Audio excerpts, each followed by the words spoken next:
Welcome, friends, one and all, to Pride and Prejudice by Jane Austen. This is chapter 50. Mr. Bennet had been very often wished, before this period of his life, that instead of spending his whole income, he had laid by an annual sum for the better provision of his children and of his wife if she survived him. He now wished it more than ever.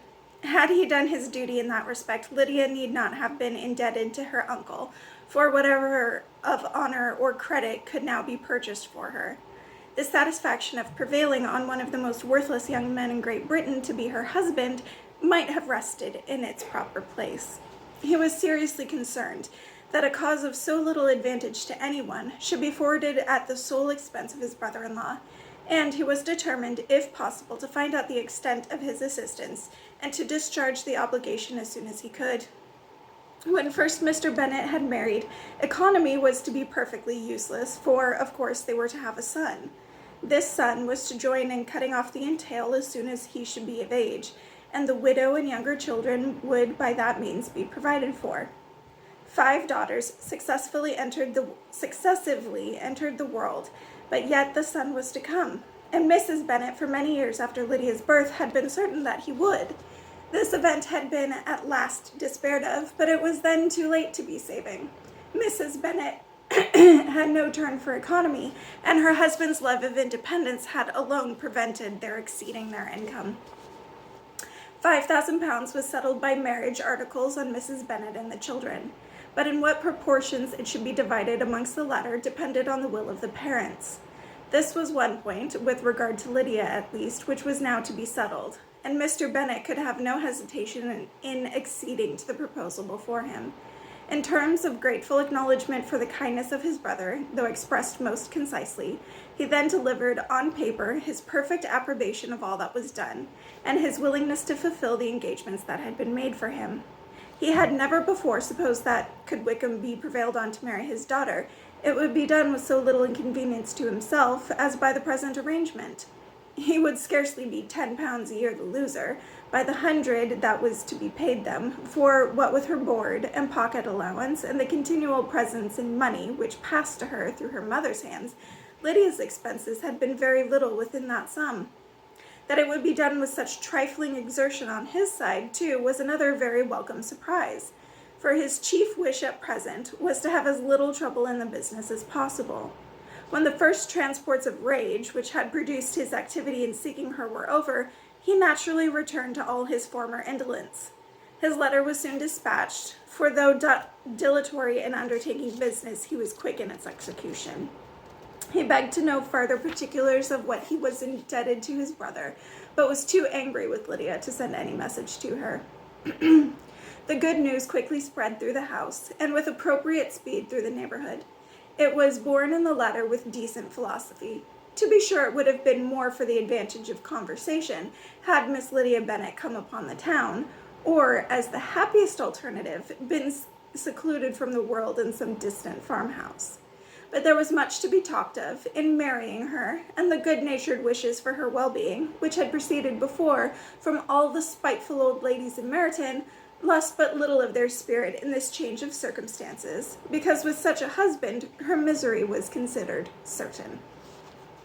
It was a fortnight since Mrs. Bennet had been downstairs, but on this happy day she again took her seat at the head of her table, and in spirits oppressively high.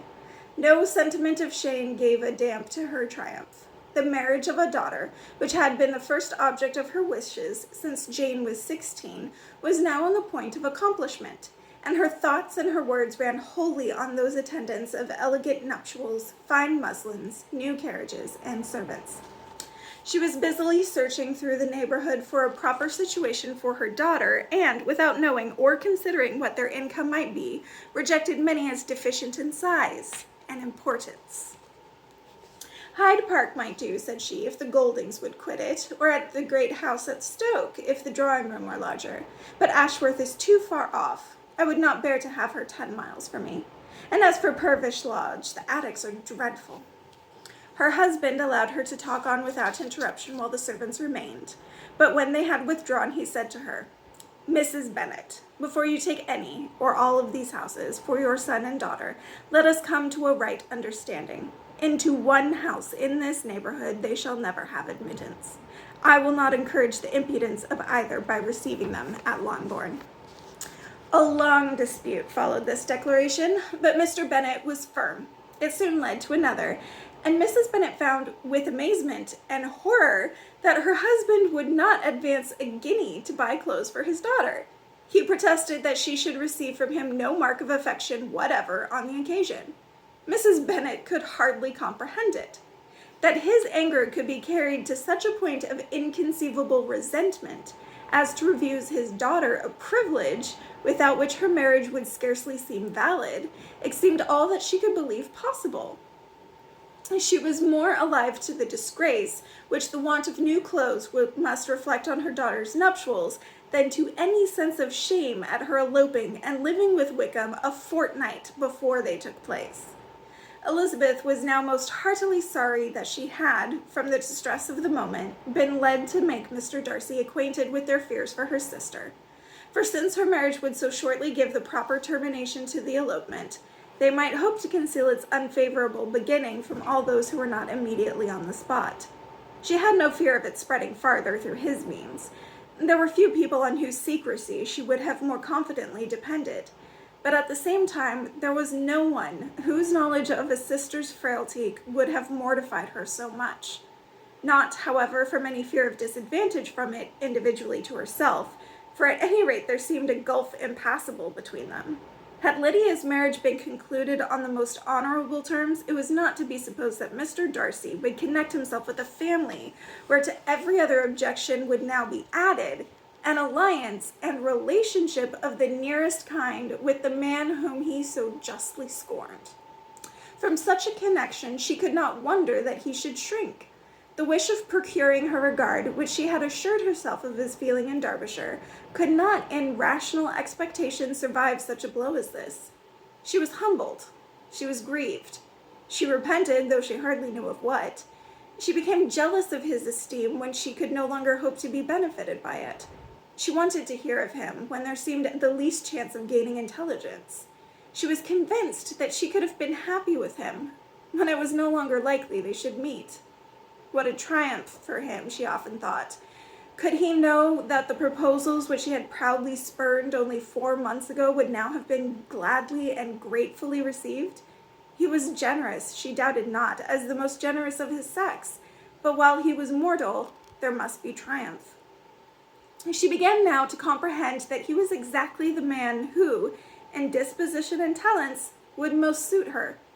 His understanding and temper, though unlike her own, would have answered all her wishes. It was an union that must have been to the advantage of both. By her ease and liveliness, his mind might have been softened, his manners improved, and from his judgment, information, and a knowledge of the world, she must have received benefit of greater importance. But no such happy marriage could now teach the admiring multitude what connubial felicity really was. An union of a different tendency, and precluding the possibility of the other, was soon to be formed in their family. How Wickham and Lydia were to be supported in tolerable independence she could not imagine. But how little of permanent happiness could belong to a couple who were only brought together because their passions were stronger than their virtue, she could only conjecture. Mr. Gardiner soon wrote again to his brother.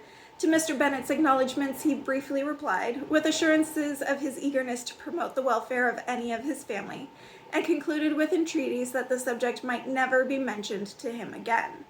The principal purport of his letter was to inform them that Mr. Wickham had resolved on quitting the militia. It was greatly my wish that he should do so, he added, as soon as his marriage was fixed on, and I think you will agree with me in considering a removal from that corps as highly advisable, both on his account and my niece's. It is Mr. Wickham's intention to go into the regulars, and among his former friends there are still some who are able and willing to assist him in the army. He has the promise of an ensigncy, in General's regiment, now quartered in the north. It is an advantage to have it so far from this part of the kingdom. He promises fairly, and I hope among different people, where they may each have the character to preserve, they will both be more prudent. I have written to Colonel Forster to inform him of our present arrangements, and to request that he will satisfy the various creditors of Mr. Wickham in and near Brighton with assurances of speedy payment, for which I have pledged myself. And will you give yourself the trouble of carrying similar assurances to his creditors in Meryton, of whom I shall subjoin a list, according to his information. He has given in all his debts. I hope at least he has not deceived us.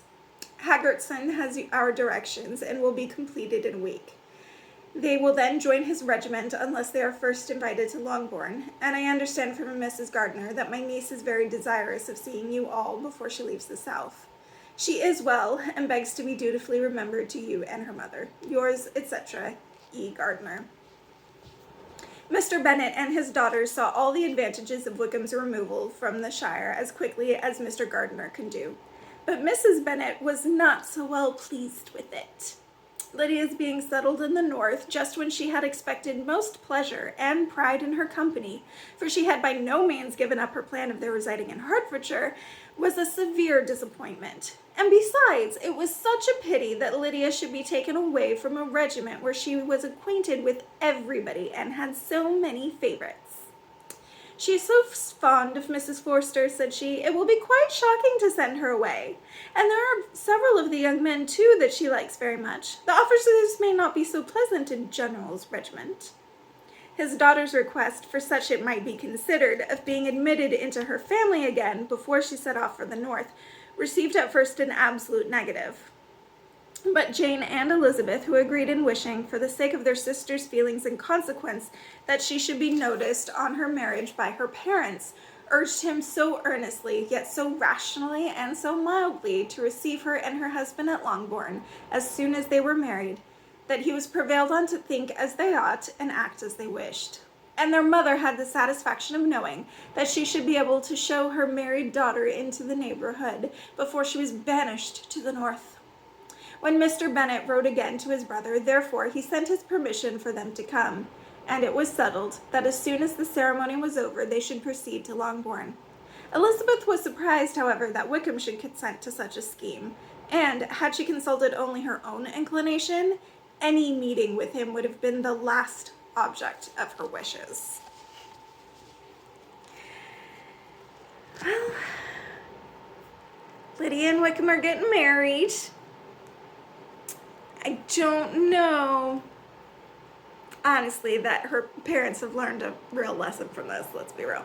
Yeah, we're gonna see Lydia and Wickham again. It'll be fun, right?